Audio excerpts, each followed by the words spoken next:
Well, welcome everybody to our wonderful puppy education training for Maggie's Litter. We are two organizations here. We are Service Dogs of Virginia and we are Region 10.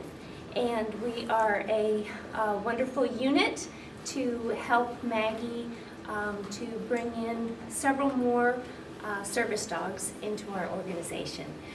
She's presently a working dog for Region 10, and so you all have been so generous, and we'd like to introduce you so that our volunteers can see you. So can you guys come on up? And maybe you can say a couple of things about yourself. So.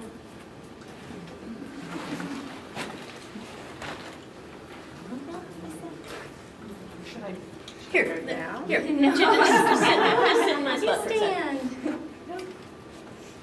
Hi, I'm Lisa Bites. I'm the Executive Director for Region 10 and Maggie's host and one of her handlers. And we love the partnership with Service Dogs of Virginia and look forward to all that Maggie needs to bring the puppies in to this world healthy and to support her through the first part of their life and then to have them place the service dogs elsewhere. So thank you. Thank you. And I'm Joanna Jennings. I do community relations and training for Region 10. I'm also one of Maggie's handlers and went through transfer camp, and I'm really excited to support her through this next journey and adventure of becoming a mommy for the second time around. Thank you. Thank you both so much. And for the SDV volunteers, you all will appreciate that Region 10 is allowing us to whelp the litters at this facility. It's actually the Women's Center, which is off of Old Lynchburg Road, and we will provide that address to our volunteers so that you all know where to go. Our objectives today, basically we want to give you all an overview of what this is going to look like, what the expectations of helping out with the puppies and with Maggie is going to look like. And it's going to be a lot of information. We'll also back it up with some signs that will be at the location so that you don't have to remember everything. But this will be a general overview just to give you kind of a general idea of what you're signing up for. Is that it? Do you want me to keep going? Up to you. Okay. So one of the things, one of the reasons that we're doing this is because it's really important to have consistency in the experience with Maggie and with the puppies. So we don't want somebody to come in and do things one way and then the next person does it a different way. So we're just trying to maintain a consistent, even, steady process for interaction with Maggie and her puppies. We're going to talk about the responsibilities that you'll be doing, how you can communicate with us, and understanding the different jobs with the different weeks that go by, because everything changes. Week 1 looks very different from week 5. Week 5 looks different from week 8. So hopefully at the end of this you'll have a little bit of a better understanding of what you're signing up for. Okay. So I'm Peggy Law. I'm the Executive Director of Service Dogs and also a trainer and wear a lot of other hats too. So there is going to be a sign-up sheet for everybody, and we would like to know ahead of time who is coming. There's a sign-up sheet here if anybody here wants to sign up for that today. There also is, Joanna, can you focus on that for a sec? Thank you. This is how we're going to take sign-ups. There will be 3 shifts a day, and you will sign up for a particular shift. The shifts are 9 a.m. to 3 p.m., a 2 p.m. to 7, and a 6 p.m. to 9 a.m. So there's a 1 hour overlap so that in case anybody's running late or information needs to be communicated to the next folks coming in, we've built in some time for that to happen. We ask that the only people who do come are those who have signed up in advance and we know who you are. So you can't bring guests, you can't bring any of your own pets to this, and it's just going to be those of you who've signed up. If you want to sign up at the last minute, that's fine, but you do need to sign up. There's a couple of jobs that are outlined in this that we're going to have only staff do, and those are just because you need a little bit of a skill level to do them. So don't worry if you haven't been invited to do them. It's fine.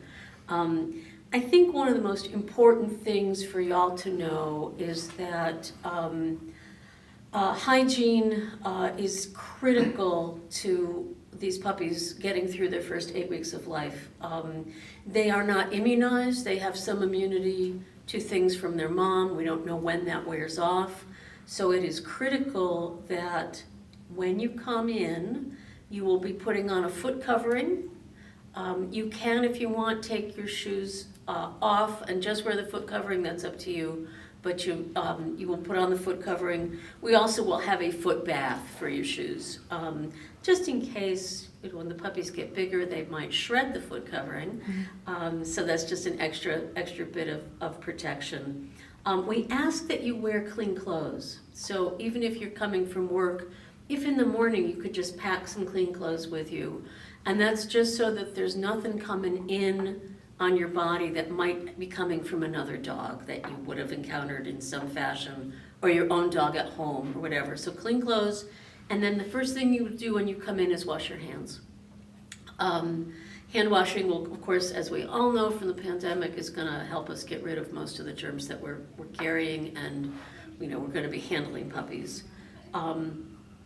So hygiene is just super, super critical. Puppies can die if they get some of these diseases that they're not immunized for yet. We're going to divide things into Maggie's needs and puppy needs. So Maggie's needs are, they're not very complicated. She needs to be fed, and we will have we're going to use a large Post-it notes like this to write up what's going to happen on a given day, how much food she gets, how many supplements. So she needs to be fed, and that will be posted of what and when she's eating. She needs to be toileted. One of the things that happens after giving birth is that she will have discharge from her vulva, from her vagina. It can be a little messy, especially in the beginning, so wiping that down and keeping her clean. Otherwise, it also gets all over the puppies, and it gets into the mats in the whelping box. So just if you see it, if she's grungy, we're just gonna wipe that off, and we'll have paper towels and all that on hand. We ask that you are very respectful to her around the puppies. Make sure she's comfortable with you going in and touching a puppy and being in her space, in her world, in the whelping box. She's going to need some cuddles and some special time too, to know that she's not just a mommy machine. One of the things that can happen for nursing moms is mastitis. It usually shows up as a breast that is extra hard. It also will feel hot to the touch. When it gets even worse, she will get a fever. It can be very, very, very serious. So if you think you see that, get on the horn, call one of us, call Service Dogs. We'll have an emergency list of phone numbers, and we will check it out. We will have some remedies that you can do. It mostly involves a cold compress. One of the things that I learned from whelping a litter was that you can put cabbage leaves in a freezer, and they're just the right size to put on a dog breast, and they are a cold compress, so that's kind of fun. We'll have a cabbage in the freezer. let us know if she has diarrhea. She may have some irregular stools for a while. It's consistent diarrhea that we're going to want to make sure she has some extra probiotics or perhaps needs some other meds. We also need to pick up her poop. That there is an exercise yard where we can let her out.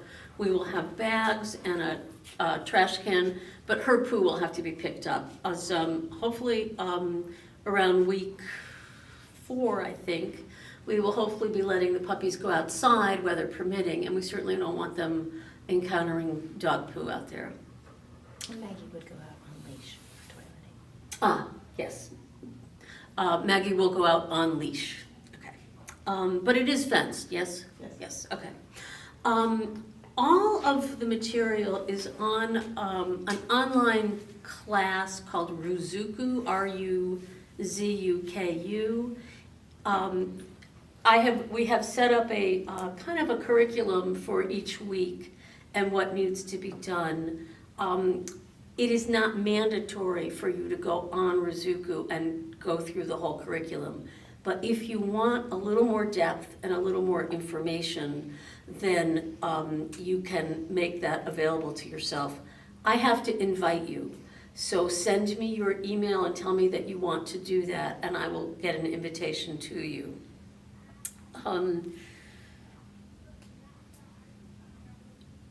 The reason that we are going to the extra mile and taking all these steps is because we want to produce service dogs that have the best chance of going on and being able to work for someone and have the ability and the temperament.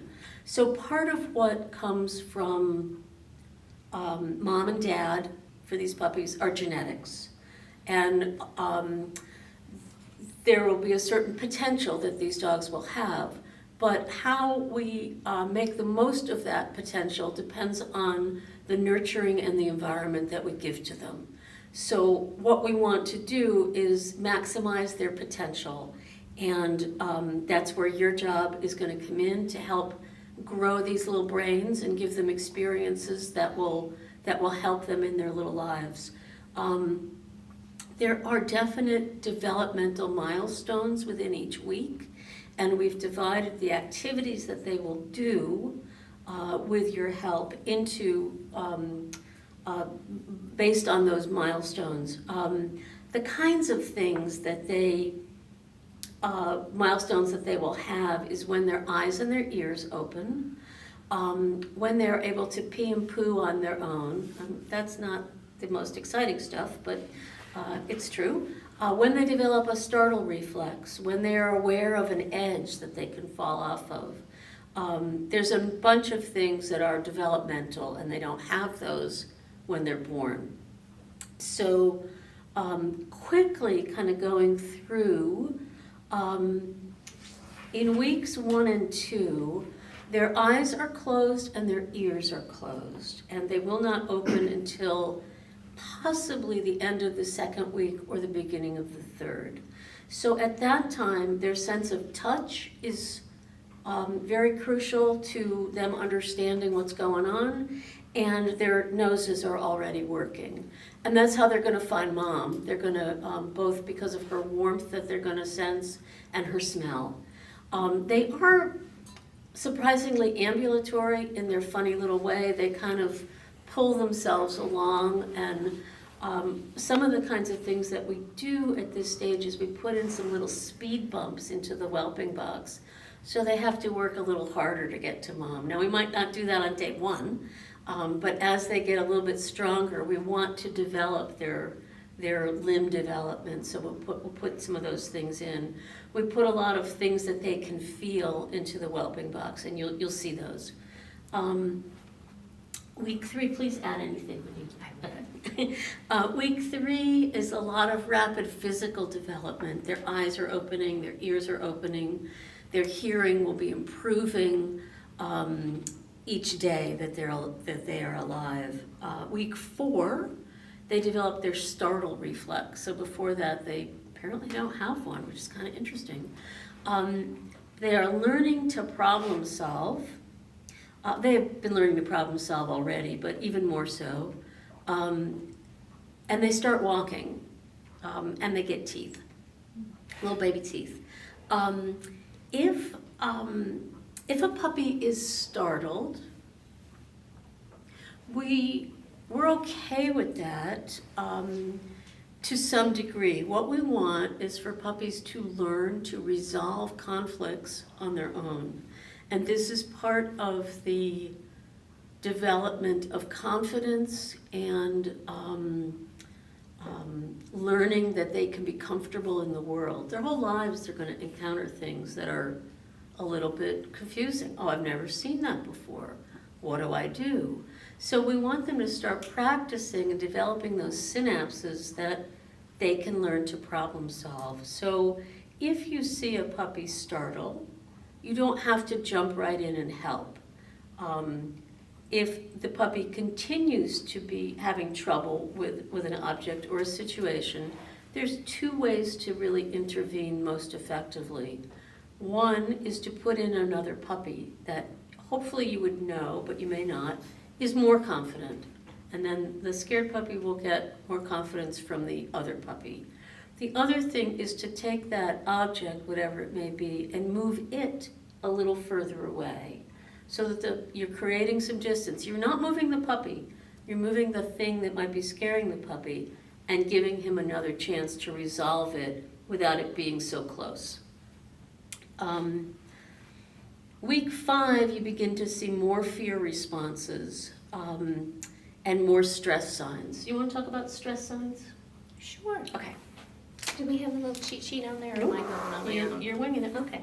All right. So puppies have very limited ways to communicate with us about stress at this time. They're going to learn more ways of communication as they get older. But yawning is oftentimes one of the first things that you'll see, and their little mouths will open up so wide. So a yawn can be a yawn, or a yawn can be in response to a stimuli. So you're going to become a little bit of a detective as you're watching the dogs.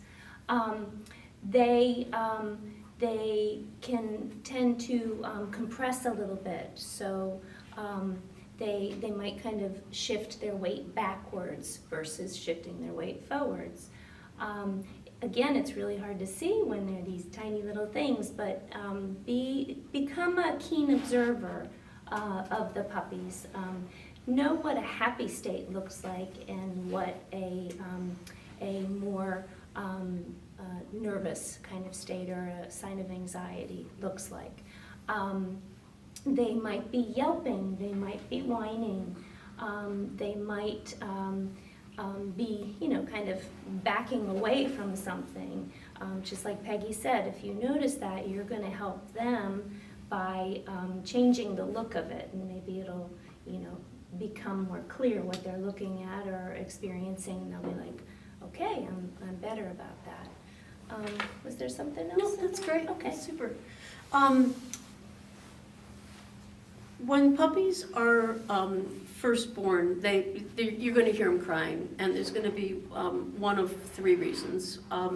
They want to eat, or they're too hot, or they're too cold.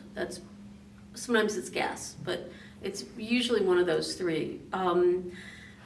We're going to have this room fairly warm. And I apologize, you all might want to wear t-shirts or at least bring layers so that if you're too warm in the puppy room, you have some recourse. They cannot digest their milk if they're too cold. And if they can't digest the milk, they can quickly go downhill and die. So it's really critical that the room is warm enough for them.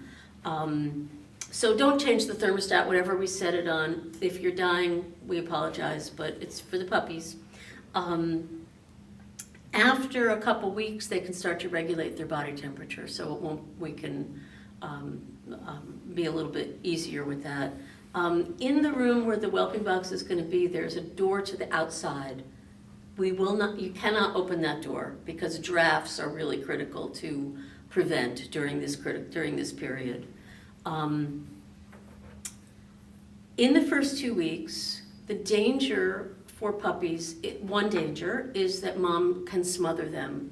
She may lay on them and they can't get away, and she might not feel it, and they're not strong enough to wriggle out from under her. So in the whelping box, there are what are called pig rails, which is a way for puppies to be near mom, but also away from her, and they're for safety. But also our vigilance, your vigilance, is critical. So you're gonna always be doing head counts. We don't know how many yet, but whatever it is, you're gonna count, make sure you see all the number of puppies that are there. And if you don't, then you can panic and you can find that puppy. Don't panic, it's probably just underneath mom. But we do have to be very, very, very vigilant about that. One of the other things that the puppies do that is, it's very, very common, is that they will try to nurse on her vulva instead of on a nipple. That's a case where you can gently intervene and just kind of move the puppy a little bit away.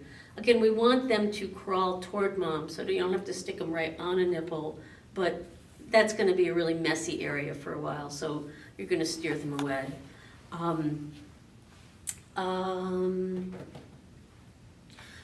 The whelping box, mom will be cleaning up after the puppies. She might miss a spot or two, and you're welcome to get that if she misses a spot. But she will be licking up all of the pee and the poo, or she's supposed to in the beginning. But you may have to clean up after her, if she has discharge.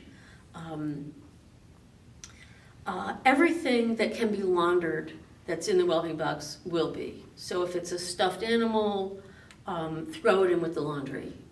If it's not a stuffed animal, if it's something, we put in other textures for puppies to crawl over. There's going to be a solution called Rescue that is designed for getting rid of all of the things that can hurt puppies, parvovirus, etc. It will be in a pump bottle, and there will be instructions on how much of it to dilute if you need to replenish the pump bottle. But you can clean things with that solution. Use hot water in the laundry. Sorry about your bill. Yeah, and you'll only be using the Rescue to clean up the whelping box and any other areas. In the whelping box, I mean, you'll see it when you're there, but there's 2 mats that are down. There's it's not waterproof, but it's water resistant underlayer, and then there's a nice fleecy thing that goes on the top. And we have plenty of them, so every time that you clean the whelping box, you will be replacing all of that and laundering the dirty stuff. How often is the whelping box cleaned? How often is the whelping box cleaned? Well, at least twice a day, and then depending on how gross it gets. We will provide detergent so you don't have to worry about which one to use. It will be a scent-free detergent. Again, there'll be some linoleum down on the floors. You'll be using the Rescue, a diluted Rescue amount to mop that up. There will be people that hopefully will be taking the night shift. The first 2 weeks is going to be tough. You will be awakened a lot. We want you to stay awake if you can, but I know when I've done night shift, I fall asleep, but you keep 1 or 2 ears open for any little sounds, and you check and you do your head counts. There is a bedroom, and Lisa, I don't know if you want to address this, but the bedrooms have a shower. We're going to ask you to bring your own linens because there may be a new person every night. So if you bring your own linens, you don't have to worry about who else has been sleeping in the bed.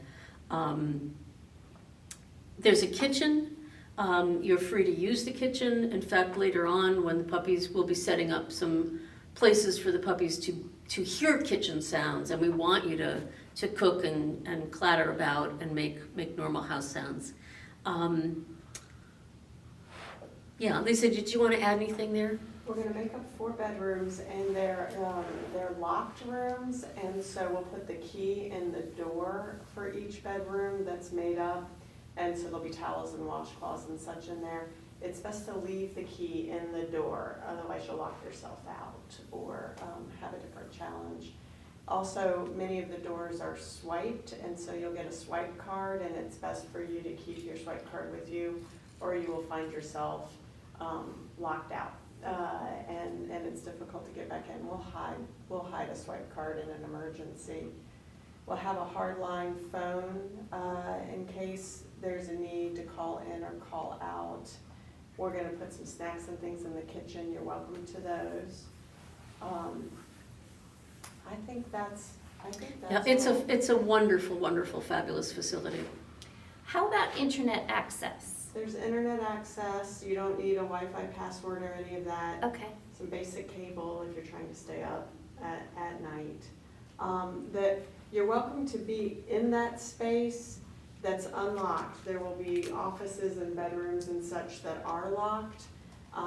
And so make yourself at home and know then that places that are to be left alone are locked. Linda is going to demonstrate how to pick up a puppy. So Peggy likes to call the puppies in the first couple weeks little potatoes. So we have a potato. And this is actually a pretty big puppy, right? Yeah. Because when they're first born, they might be 12 ounces, right? So I think this puppy is probably a pound and a halfer. So you see, they're kind of shaped like this. They'll be sitting there like this. Part of the reason why that soft mat is in there is it gives them a little traction. It helps them to kind of push forward, which is what they're going to do. But my purpose today is to show you how to pick up a puppy because, a lot of people were raised differently and they might, do it one way. We have found that the gentle and easier you can be, the better for our puppy. We don't want them to develop body sensitivity issues or head issues, that sort of thing. So what we're going to do is our puppy's in the mat, and you're going to come gently, and you're going to just very softly, let your puppy know that there's going to be somebody who's going to be touching the puppy. So you're going to just gently put your hands here. Give them a moment, 2, 3, 4 seconds to realize, okay, there might be something happening, and then you're just going to pick them up and gently move them, okay? So we want to do soft, gently move them towards us, and this sort of thing. And then once they're here, you can talk to them. You can give them kisses. We're going to talk about body massages type thing, but yeah, gentle, just always think gentle. We don't want to shock them. If you pick them up too fast, they might go like this, that startle reflex. We really want to have positive things with people handling the puppies. Okay. Do you want to why don't we show weighing now? Okay. So, whoops. All right, so we've got a little scale that will be zeroed out so that when the box is on it, it's going to take into account the weight of the box, okay? So we'll be doing 3 weighings a day, 4 weighings a day, 2 weighings a day, okay. So you're gonna have puppy in the whelping box. You're going to take them out, you're gonna pick them up gently, right, just as we showed, and you're gonna slowly put them in here. There will be probably a little towel or something in there. First couple weeks, they're gonna not even hardly move, and then you're gonna take the weight, and then you're gonna bring your puppy out, and you might be putting them back into a whelping box, or excuse me, incubator. So, leave my puppy here. And so this is an You example want to of. bring that over here? Sure. This is an example of what the incubator will look like. It has a heating pad in here, and there are towels to keep the puppy from getting too hot from the heating pad. It should be approximately 80 to 100 degrees in here, I think is what, Megan? 101 degrees at the mat. At the mat, okay. So then you would be putting the puppy in here, okay? If they're too hot, they might scoot to the sides. They can regulate their body temperature in here. So they can be in here for a half hour, right? Something like that. Right, get your work done. All right. And I like to just cover it loosely, just to keep it nice and toasty in there. And when they get big enough, we'll have a second one. Because depending on how many puppies there are, but you can really usually put 4 in at a time once they get bigger. And after that, it's just too crowded. So we're obviously going to need to have a bigger box as the puppies grow.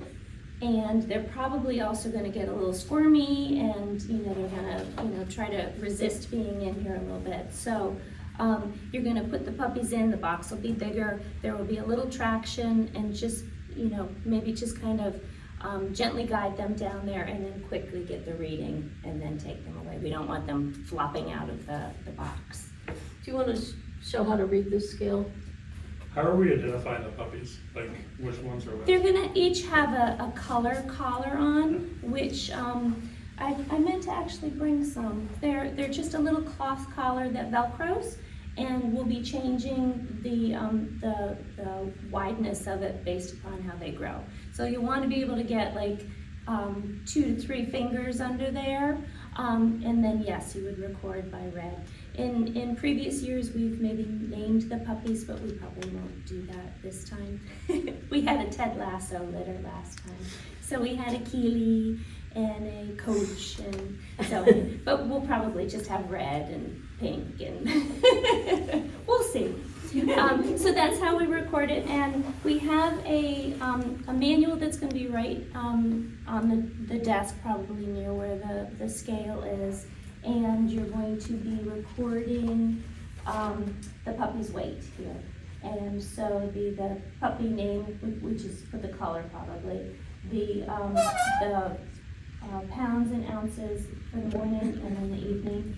And we've got 1, 2, 3, 4, 5, 6, 7, 8. Hopefully we'll fill all 8 of those indicators. And then, so yeah, you'll just, we've got day 1, day 5, all the way up till, as long as we don't need to weigh. So it's a digital scale, so you should be able to take the reading. And be sure that do you zero it out each time, Peggy? Is that how we do that? Don't remember. All right, we'll put some more. They have a button called tear. Yeah. Tear. So what you do is you put the box on first, then There you go. hit the tear with just the box. Put the box on first. Yeah. So there's something on there. Yeah. So, okay. It's okay, just put the box on, Okay. then hit tear. I should zero it. That Now should make give it you a 0. Then you put the puppy in. Yeah. There we go. Okay, so this puppy is 14.5 ounces. So this would be a big puppy. Maggie's like, no, thank you. No, thank you. Okay, and so this scale will be, right on a table very close by, and we'll make the box bigger as we need to. So you would record that as a 0, and then what, a 0.14, or do you want 1 or 0-1 to get consistent? Because I know it was Well, let's see. What did it say on here again? 0 pounds, 14 ounces, or 14 point something ounces. So let's see. Yeah, when it gets tricky is when they start to have pounds, so let's see.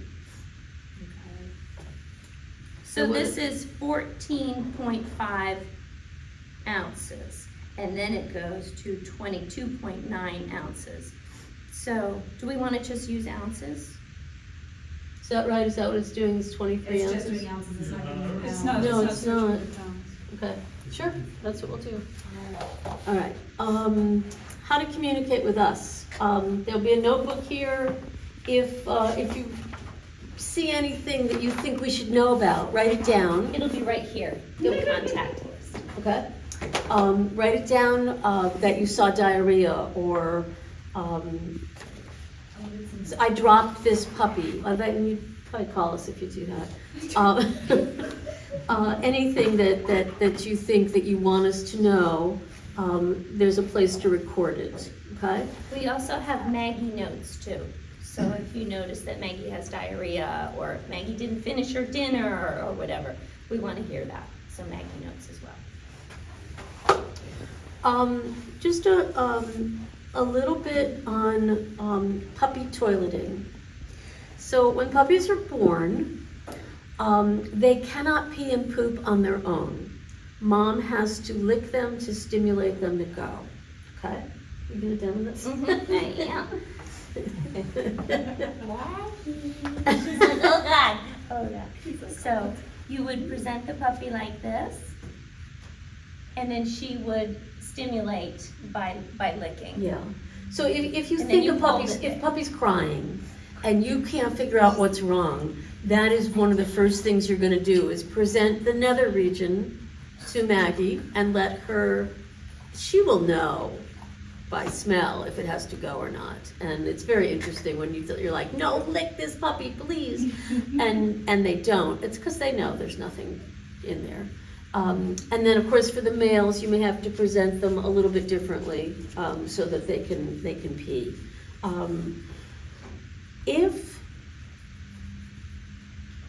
If needed, and it isn't often needed, you may have to stimulate the puppy yourself. And the way that is done, this is the tail end. You're going to take a warm cotton ball and just dab at the vagina, the anus, or if it's a little boy, his little penis, okay? But we're not Just flicking dab it it. over. Oh, right, we're not.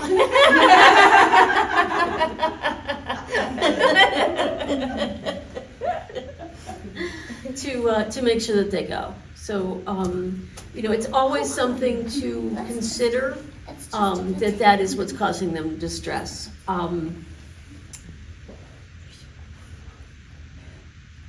The other things, of course, are, our temperature, which you can, we will have a heat lamp. I don't think that we'll need it because we're able to regulate the temperature of the room, but we'll have one available.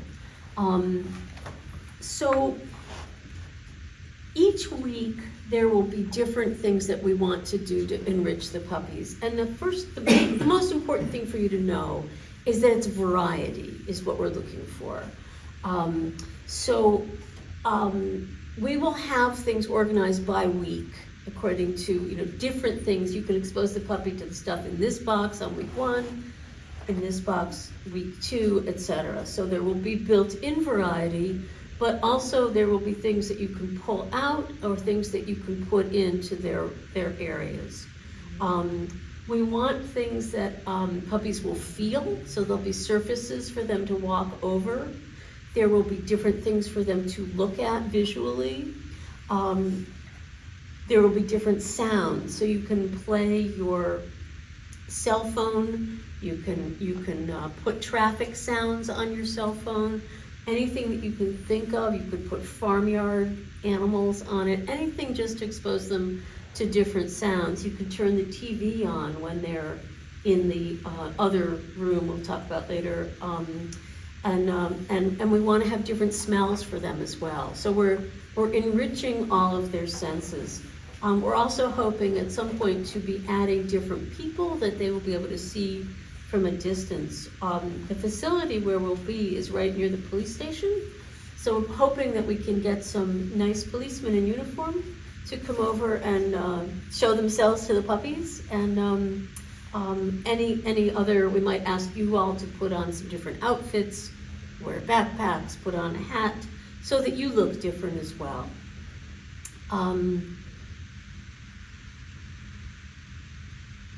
Potty training, you want to talk about that? Okay, we will.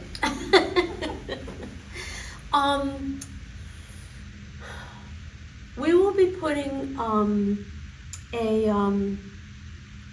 a couple of kind of like litter boxes into the whelping box, and that will have pellets, the kind that you can put into certain kinds of stoves, pellets.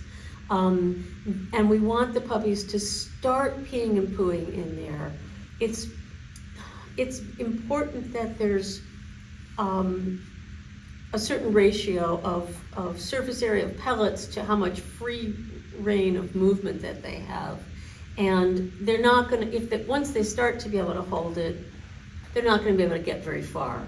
So we wanna have the boxes pretty close to where they're gonna be. So I think the take-home message for you all is wherever you see these boxes, that's where they should be. Leave them there, don't move them around. We want them to be consistently in the same place, and we'll try to set that up well in advance. By the time they are ready to go home, they should be well started on their potty training, where at least 50%, if not more, of their pee and poo will be in the box. The boxes will need to be cleaned, of course, and we'll have instructions on how to do that. As the puppies get older, they'll be able to go outdoors to play, and that will be like a little field trip for them. We want them to have experiences of getting in the car, so we will be organizing some little car trips. We have a stroller, and we will put them in the stroller and take them just around the facility so they get used to being in a moving vehicle and just get to see different things. I'm hoping that we also can get them on what are called adventure walks. It may depend on what we can find that's not gonna be a huge car trip for them. So if they can get outside in the leaves and running over rocks and learning to explore a little and then check in and say, wait a minute, where'd everybody go? So those are all things that we're looking for to enrich them.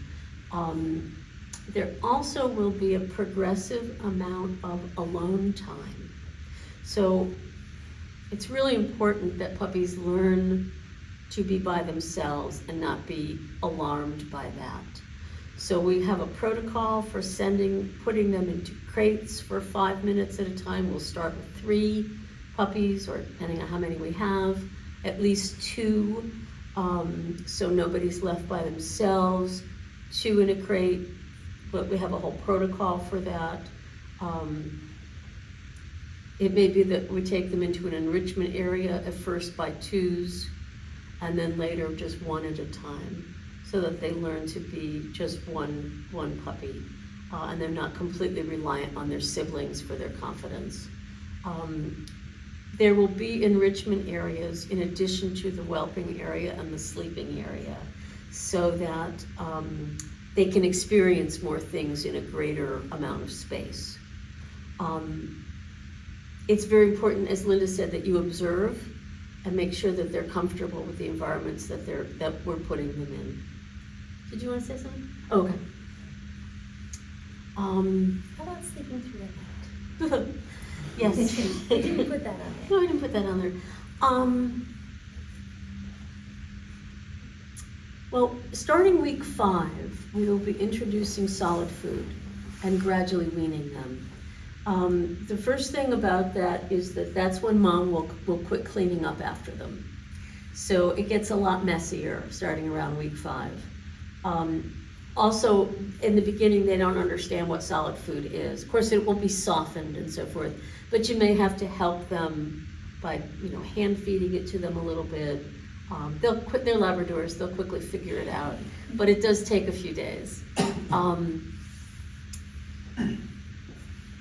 In my experience, putting them to bed at night, I would like these puppies to go to bed at the same time every night. It might even be 7 p.m., let's say, by the time the second shift has come on board and is there, or the third shift. They get put into their little area, lights are out. In the beginning, they may need mom to nurse one time during the night. If they're crying a lot or they're restless, that is probably going to be the solution. Gradually, we want to relieve her of that responsibility, and they will be eating more. But in the beginning, they may need to nurse. But then they should sleep through the night and not be ready to get up until 5 or 6 in the morning. If it's different than that, let us know. Yeah. Okay. I think that's probably it. I think that is it. Who has questions? Megan, did we cover everything? What did we forget?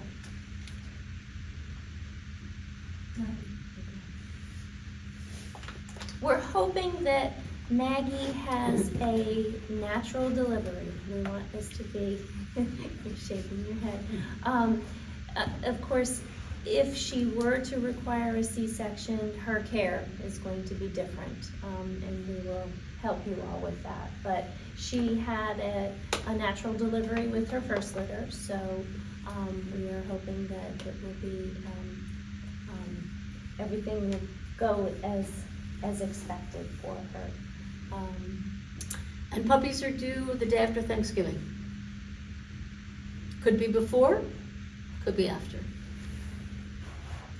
Peggy, you mentioned that you only wanted those of us that have been here. So if we have someone else interested in joining, they need to go through the same recording? They need to watch the recording Okay. and let me know and get signed up. Okay.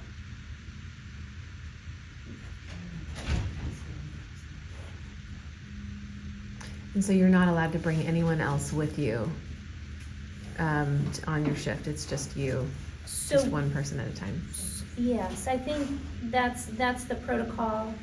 We're gonna have a little bit of ability for certain people to bring, like children. That's a great experience, but we don't want people to come and think that they can babysit whilst taking care of the puppies. So, they're gonna be scheduled enrichment for other family members and whatnot. So, if you all have someone or know someone, just, raise it to our attention. but- There will be time for that. We're not trying to be ogres, we just want to know who's coming and going with these puppies.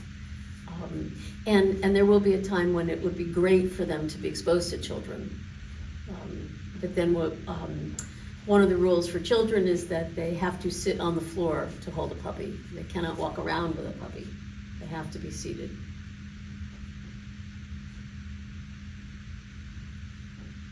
I think we got it. Think Well, thank you, so. everybody, for being here, and for those of you that have watched the video. If there are any questions that you all have, reach out to us. Also reach out to Lisa and Joanna if it's related to the Region 10 facility.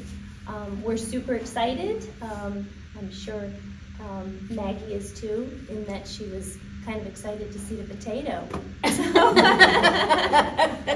What is the address of the other facility where it's gonna be? What is the address? Or what is the street? 90 Old Lynchburg Place. 90 Old Lynchburg Place. So Barb, it is actually just down the road from this facility. If you continue past this, it's on the right. Okay. Right before you get to Azalea Park.